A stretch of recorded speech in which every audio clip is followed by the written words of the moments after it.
దాదాపు 7,78,000 ఫిర్యాదుల్లో అన్నీ ఒక సంవత్సరం లోపల వాటిని పరిష్కరించి ఈరోజు పూర్తి టెక్నాలజీతో రీసర్వే చేపట్టి రైతుల సమక్షంలోనే రీసర్వే జరిగింది.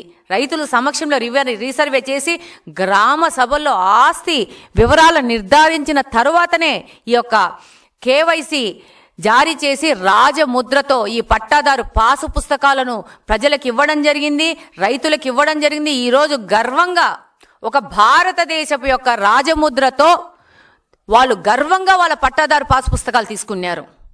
ఈరోజు ఒక దరిద్రం పోయింది, మా ఇంట్లో ఒక దరిద్రమైన ఫోటో పోయిందని చెప్పేసి ప్రజలు హర్షాతికేతనంలో ఉన్నారు. నీకు ఒక అవకాశం ఇచ్చింది 5 సంవత్సరాలకు మాత్రమే.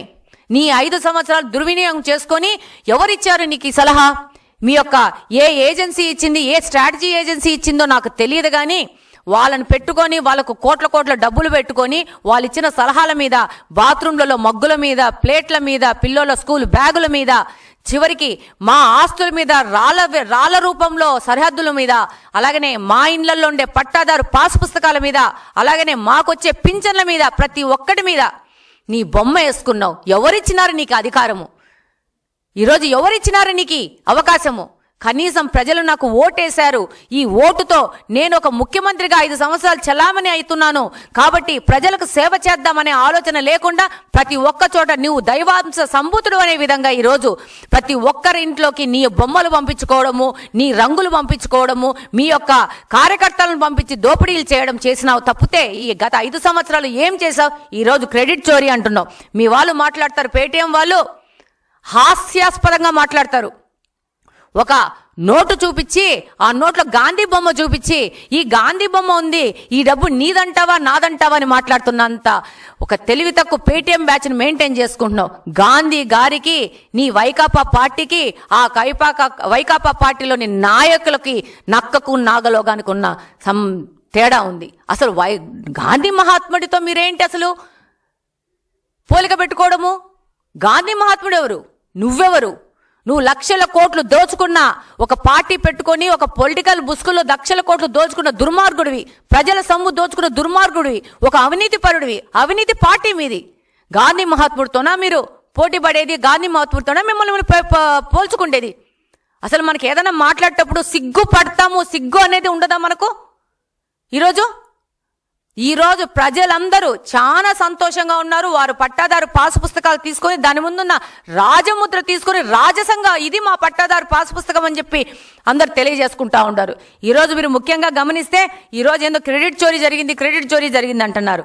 2020 జూలై 2వ తేదీ జీవో నెంబర్ 164లో, అలాగనే అదే ఏడాది 17వ తారీఖున జారీ చేసిన జీవో నెంబర్ 350 పూర్తిగా పరిశీలిస్తే రీసర్వే క్రెడిట్ టోటల్ తెలుగుదేశం పార్టీదే. 2018వ సంవత్సరంలో ఒక పైలట్ ప్రాజెక్ట్ లాగా తెలుగుదేశం పార్టీ భూ రీసర్వే అనేది స్టార్ట్ చేసింది.